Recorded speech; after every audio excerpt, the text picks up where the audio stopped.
Hey Zeplin, this is Yuichi Tuba.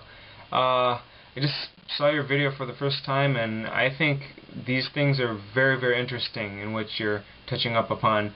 Some of these subject matters that are in your videos are things that go through my mind very often, and just with the culture and each of their differences, the language. It is just really interesting. So thanks for sharing with that. Just a slight correction in which sometimes you say the Japanese culture. I would say it's more so the Tokyo culture. What I tell people in America is that Tokyo is not Japan. It's just just the people are really different, and it being so metropolitan, but also just the mindset and the approach to how to live is very different. And so this is a little correction I wanted to clarify there.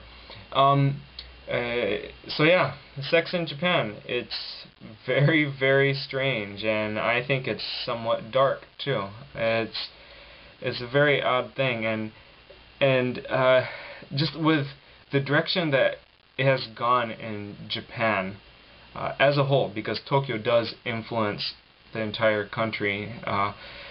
That there are a few reasons why I believe, at least just thinking things through, my observation, talking with people, that a lot of it has to do with how work-driven it has become, and in turn it has affected people's social lives or lack of social life.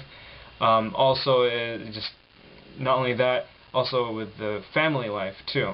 I think just how work-driven it has become affected family life, therefore that affecting everything else, because I know that family is very crucial, and it totally affects the kids, and then just so on and so on. So I believe that that also does affect not only just the sexual perversion, but also just certain things that are promiscuous too.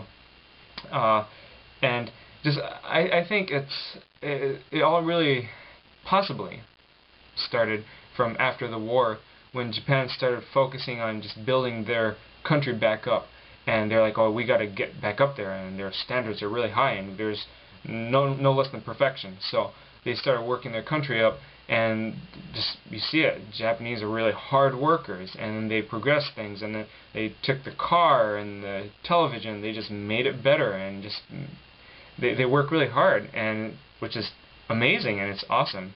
Each time I'm away from Japan for a year, I'm surprised by a new gadget, and I haven't been there in 2.5 years, so I'm guessing there's probably flying cars and cell phones that, I don't know, microwave hot pockets and some burritos, all those kind of things. So, but in turn, that they sacrifice their lives, they also sacrifice their family.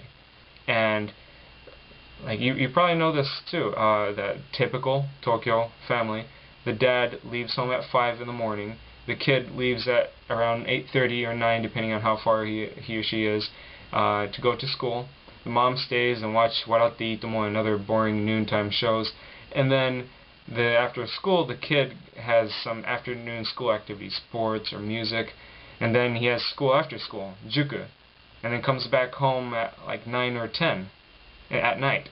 And then in the meantime, the dad is out, and he's working, but a lot of the businesses in Japan, they don't really work that efficiently. So to compensate, they work a lot.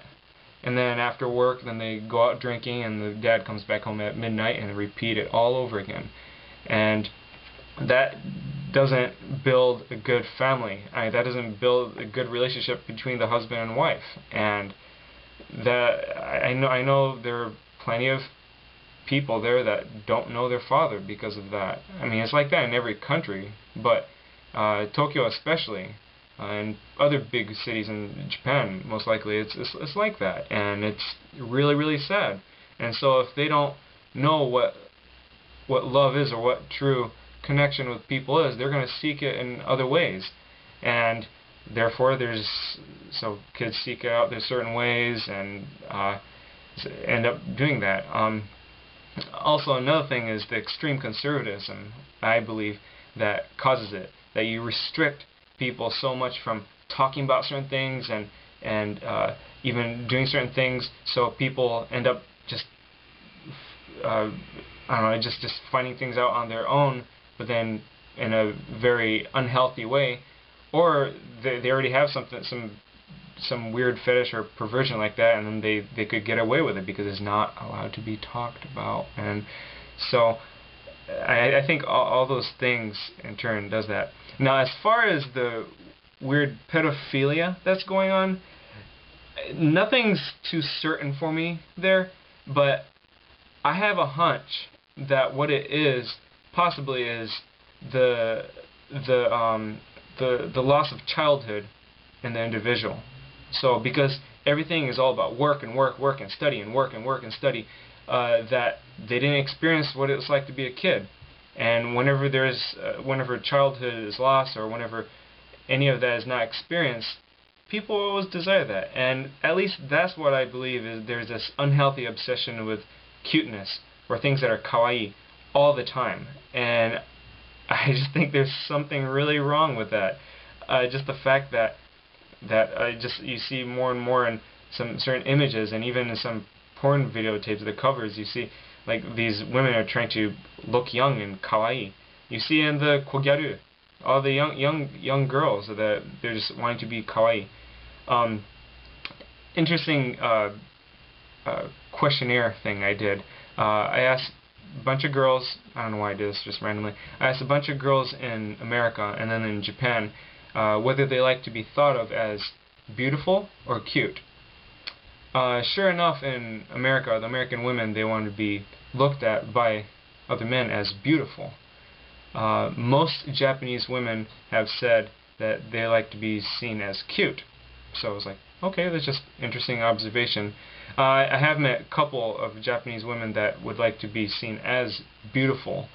And one of them, she's actually from Tokyo. She's a very cool girl, very mature, and she was like, I want to be treated equally, and be treated and be seen as beautiful. And this other Japanese girl, she was Americanized. Ultimately, it was just the conclusion came down to is that women want to feel desired. But that's kind of on the side. But anyways, I think that's all those things that I've mentioned has a lot to do with Japan's sexual perversion and what they have done. And so I mean, it's really sad. And some of the people that disagree with you and criticize you for being too negative and all that, as far as this goes, I think there are certain things that are wrong in certain cultures, and it's not because I'm some loudmouth American, because I'm also Japanese too. But I think there's certain things that are wrong, and I think that aspect of Japan is wrong, because people are made for each other. People need people, and people need this connection, and people need to express themselves. And whatever your personality is, if you're a very conservative, reserved person naturally, and you grew up in Japan, then you don't feel a need to do so. But not everyone, and I think that affects into the human psychology in Japan, and also their sexuality too. So anyways, thanks for sharing all that. I'm looking forward to seeing your other videos.